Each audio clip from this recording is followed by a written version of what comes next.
Ya, buat yang suka staycation bareng pacar, apalagi sama strangers yang baru kenal di media sosial. Hati-hati. Hah? Emangnya kenapa? Ya karena mulai tahun baru ini aturan main di negeri ini telah berubah secara drastis.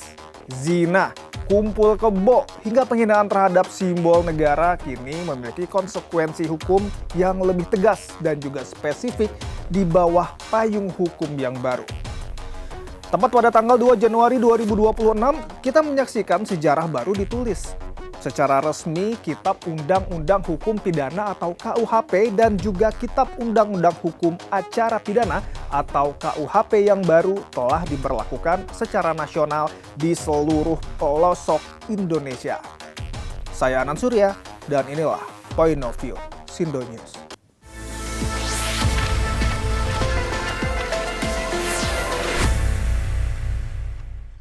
Ya, ini bukan sekedar pergantian dokumen atau revisi biasa, melainkan sebuah revolusi hukum.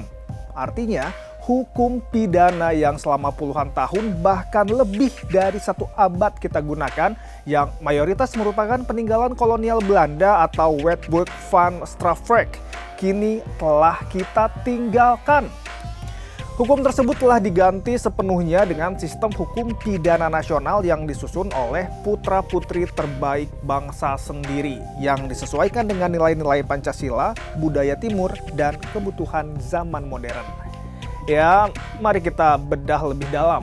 Apa yang sebenarnya KUHP baru ini bahas ya? Secara sederhana ini adalah kodifikasi terbaru hukum pidana kita yang tertuang dalam Undang-Undang Nomor 1 Tahun 2023. Undang-undang ini tidak serta-merta berlaku saat diketok palu 3 tahun lalu, melainkan diberikan masa tenggang atau masa transisi selama 3 tahun agar masyarakat dan penegak hukum bisa bersiap-siap nih.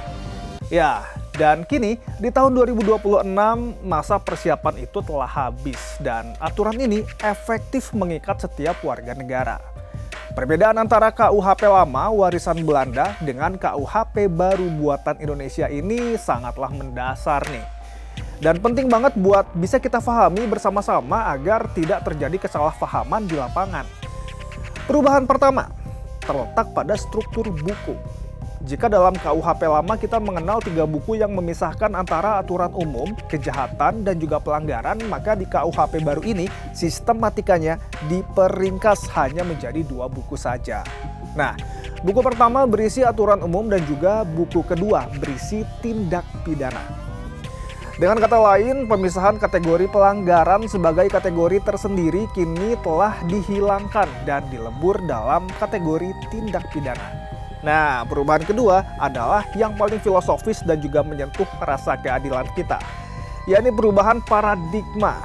KUHP lama kita cenderung menganut paham retributive justice atau keadilan yang berorientasi pada pembalasan, di mana pelaku kejahatan harus dihukum seberat-beratnya. Tapi nih, KUHP baru membawa angin segar dengan konsep restoratif justice dan korektif. Nah, fokus hukum kini beralih dari sekedar memenjarakan orang menjadi upaya pemulihan kembali, mediasi antara korban dan juga pelaku, serta rehabilitasi. Bahkan, pidana penjara kini bukan lagi satu-satunya solusi utama. KUHP baru memperkenalkan alternatif pemidanaan lain seperti kerja sosial bagi tindak pidana ringan dan juga pengawasan khusus, sehingga penjara tidak lagi penuh sesak oleh kasus-kasus yang sebenarnya bisa diselesaikan secara kekeluargaan. Namun, di balik semangat pembaharuan ini muncul sejumlah pasal yang sempat memicu perdebatan panas dan juga kontroversi di tengah masyarakat. Bentar. Pasal-pasal ini menyangkut ranah privat dan juga moralitas nih. Salah satu yang paling mencolok adalah aturan mengenai hubungan di luar nikah. Dalam KUHP baru ini, perbuatan seperti kumpul-kumpul tapi kumpul kebo atau cohabitation serta juga seks pranikah atau perjinahan kini secara eksplisit dapat dikenai pidana. Akan tetapi perlu dicatat ya, dengan tebal, catat nih, bahwa penerapan pasal ini tidak sembarangan. sifatnya adalah delik aduan absolut. Artinya apa? Polisi atau penegak hukum tidak bisa tiba-tiba melakukan penggerebekan di hotel atau indekos tanpa adanya aduan resmi. Aduan pun dibatasi secara ketat, hanya boleh dilakukan oleh pihak-pihak inti saja, yaitu suami, istri, atau orang tua dan juga anak bagi yang tidak terikat perkawinan. Nah, hal ini dimaksudkan untuk melindungi institusi keluarga sekaligus mencegah tindakan main hakim sendiri dari masyarakat. Nah, selain itu, pasal lain yang juga kembali muncul adalah delik penghinaan terhadap presiden, wakil presiden, dan juga lembaga negara. Ya, pasal ini sebelumnya sempat dibatalkan oleh Mahkamah Konstitusi pada masa lalu ya. Namun, kini dihidupkan kembali dengan formulasi yang berbeda dalam KUHP baru. Ya, meskipun pemerintah mengklaim pasal ini ditujukan untuk menjaga marwah simbol negara dan bukan untuk membungkam kritik, banyak pengamat hukum dan juga aktivis HAM yang mengkritik keras. Hal ini dengan gamblang disampaikan juga oleh Kementerian Hukum dalam keterangan persnya pada Senin 5 Januari 2026 di kantor Kementerian Hukum. Dalam keterangannya, pemerintah menyebut bahwa kita harus bisa nih membedakan antara mana yang kritik dan mana yang hinaan. Tentu aja hinaan-hinaan yang kemudian merendahkan marwah pemimpin.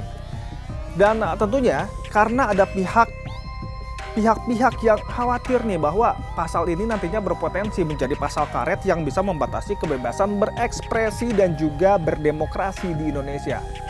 Transisi dari hukum kolonial ke hukum nasional ini tentu bukan perkara mudah. Kita harus realistis melihat bahwa masa peralihan ini penuh dengan tantangan. Ada potensi kekosongan hukum atau kebingungan antara penafsiran.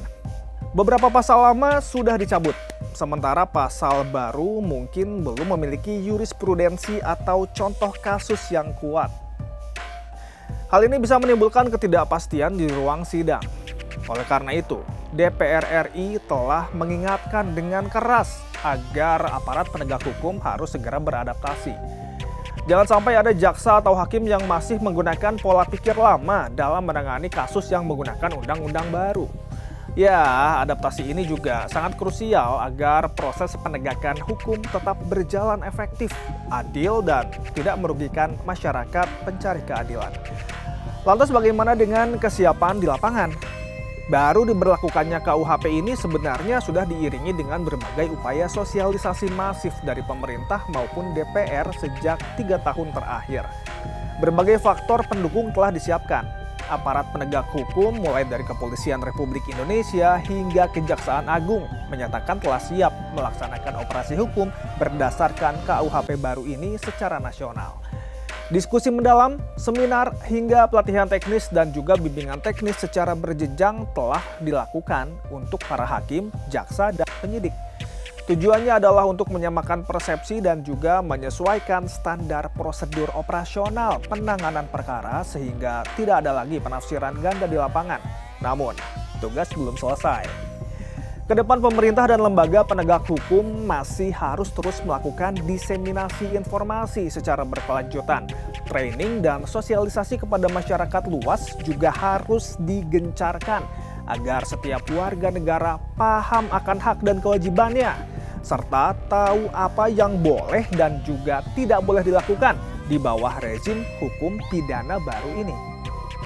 Redaksi Sindo News berpendapat, kita bisa tegaskan bahwa KUHP baru ini adalah tonggak penting dan monumental dalam sejarah reformasi hukum di Indonesia. Kita kini memiliki hukum yang lebih modern, yang lebih berorientasi pada prinsip kemanusiaan dan mengedepankan keadilan restoratif daripada sekedar hukuman badan. Meski demikian, kita juga harus waspada nih terhadap sejumlah pasal baru yang mengatur perilaku sosial dan juga delik tertentu yang sebelumnya nggak diatur begitu jelas, yang bisa berdampak pada kehidupan pribadi kita. Masa transisi dan kontinuitas sosialisasi akan menjadi kunci utama. Jika implementasi ini berhasil, maka Indonesia akan memiliki wajah hukum yang lebih beradab dan berkeadilan. Namun, jika gagal beradaptasi, maka kebingungan dan ketidakpastian hukum adalah risiko yang harus dihadapi. Saya Anan Surya, sampai jumpa.